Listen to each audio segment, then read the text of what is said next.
Hello everyone, নতুন একটি ক্লাসে স্বাগত। ধরো তুমি রাস্তাতে যাওয়ার পথে একটি গাছের মাথায় দেখলা একটি কবুতরের বাচ্চা উড়তে পারতেছে। তুমি চাচ্ছ ওই কবুতরের বাচ্চাটিকে রেস্কিউ করতে। এখন তুমি কি করবা? আশেপাশে দেখবা কোথাও মই আছে তুমি। এখন তুমি কত দৈর্ঘ্যের মই হলে সেই কবুতরের বাচ্চাটাকে রেস্কিউ করতে পারবে? তোমার কাছে কি মনে হয়? আমি যদি বলি যে গাছের দৈর্ঘ্য ছিল ধরো 10 মিটার, গাছ থেকে তোমার দূরত্ব হচ্ছে 5 মিটার, তা এখন তুমি কি করবে? কত দৈর্ঘ্যের মই লাগবে বলতে পারবে? আচ্ছা, এই ধরনের সমস্যাগুলিকে আমরা সমাধান করতে সুন্দর একটি ম্যাজিক সূত্র জানি। তো এখানে একটা ছোট্ট বর্গক্ষেত্র, এখানে তার চেয়ে একটু বড় বর্গক্ষেত্র আছে। তো আমি কি করব, এটাকে আবার তুলে এখানে যদি বসাই দিই, দেখো আমার হাতের দিকে খেয়াল করবা, যদি এখানে বসাই দিই তো জিনিসগুলো কেমন হয় তোমরা একটু বোঝার চেষ্টা করবা আসলে জিনিসটা কেমন হচ্ছে। আমি এটা বসাই দিলাম, দেখো ওয়াও, কি হয়ে গেল?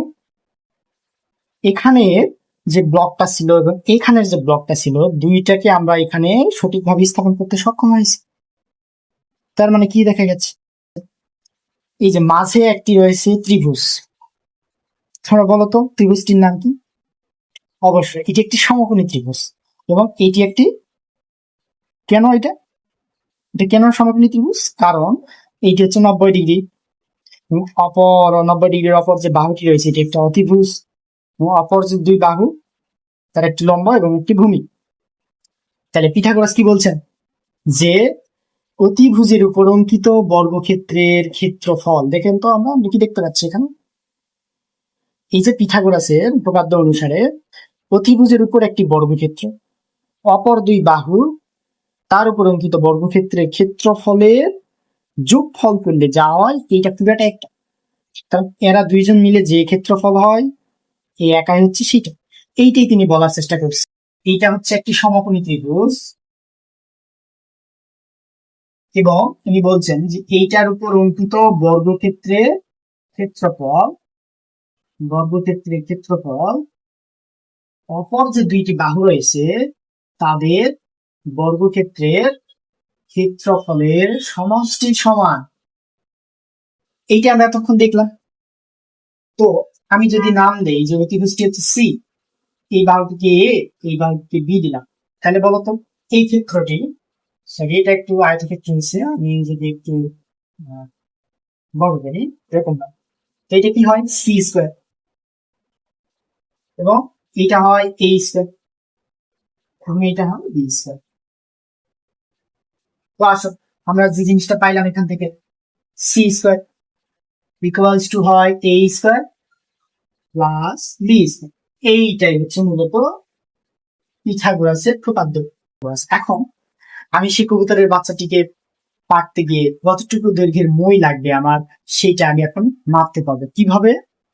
বেসিক্যালি মুছে দিয়ে আমি ধরো বললাম আমি যে গাছটির দৈর্ঘ্য কত বলছিলাম, গাছটির দৈর্ঘ্য ধরো 10 মিটার। তো এটা হচ্ছে আমার গাছ, মাটি থেকে এটা উচ্চতা হচ্ছে 10 মিটার। 10 মিটার। এখন গাছ থেকে তোমার একটি দূরত্ব রয়েছে, ধরলাম আমি 5 মিটার ধরলাম। এখন এই যে কবুতরের বাচ্চাটি রয়েছে এখানে, তুমি কি করতে চাচ্ছ? এই কবুতরের বাচ্চাটিকে ধরতে চাও, তাহলে এখান থেকে তোমার একটা মই লাগবে। এখন বলতো এই যে নতুন একটি শেপ হয়েছে, এই শেপটির নাম কি? অবশ্যই এটি একটি সমকোণী ত্রিভুজ, কারণ এটা একটি 90 ডিগ্রি এবং এইটা হচ্ছে অতিভুজ। তো আমি যদি এটা একটা নাম দেওয়ার চেষ্টা করি এ বি এবং সি, এ বি সি ত্রিভুজ একটি সমকোণী ত্রিভুজ। পিথাগোরাসের উপপাদ্য অনুসারে আমরা লিখতে পারি এ সি স্কোয়ার, মানে অতিভুজের উপরে অঙ্কিত বর্গক্ষেত্র, কারণ এটা একটা অতিভুজ, সমকোণীর অপোজিট বাহুকে আমরা অতিভুজ বলি, এই সি স্কোয়ার। অপর দুই বাহু হতে পারে একটি ভূমি, হতে পারে একটি লম্ব, যে কোনো একটা হয়। এটাও আমি নিব, এটাকে ভূমি বললে এটা হবে লম্ব। তাহলে এখন কি হচ্ছে? B C square plus A B square. তাহলে আলটিমেটলি কি হবে আমার? এসি সমান বিসি, বিসি ভ্যালু বসাই দিই আমি, 10 স্কোয়ার, এবির ভ্যালু 5, তার উপর 5 স্কোয়ার, 5 এর উপর স্কোয়ার, এবং এখান থেকে পাবো কি এসির ভ্যালু পাবো, সরি এখানে স্কোয়ার, এবং এসি ইকুয়ালস টু হবে রুট অফ 10-এর উপর স্কোয়ার দিলে হয় 100, 5-এর উপর স্কোয়ার দিলে হয় 25। আলটিমেটলি অর্থাৎ এসি সমান কত হবে আমার?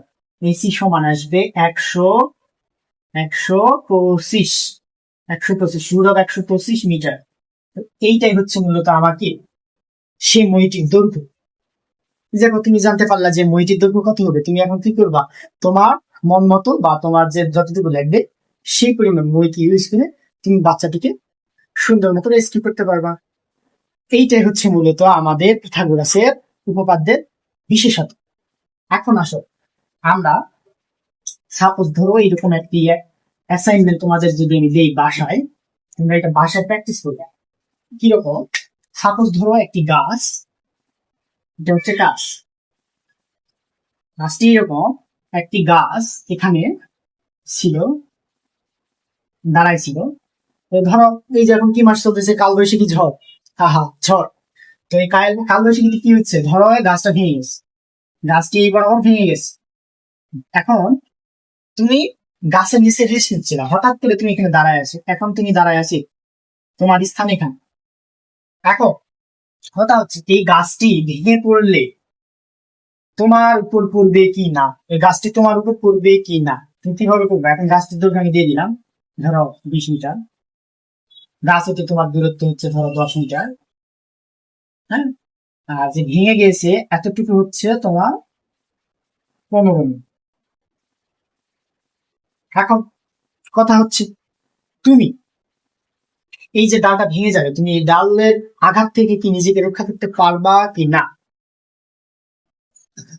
আমি এবার বলতেছি, একটি গাছ ছিল যার উচ্চতা ছিল 20 মিটার, 15 মিটার উপর থেকে, মানে উপরের 15 মিটার দৈর্ঘ্য ভেঙে গিয়েছে, এবং সেটা কি মাটিতে পড়বে অবশ্যই, এবং তুমি গাছ থেকে দূরে দাঁড়ায় আছো, সেটা হচ্ছে তোমার অবস্থান 10 মিটার দূরে গাছের এই যে তল আছে, প্রান্ত, এখান থেকে তুমি এখানে 10 মিটার দূরে দাঁড়ায় আছো।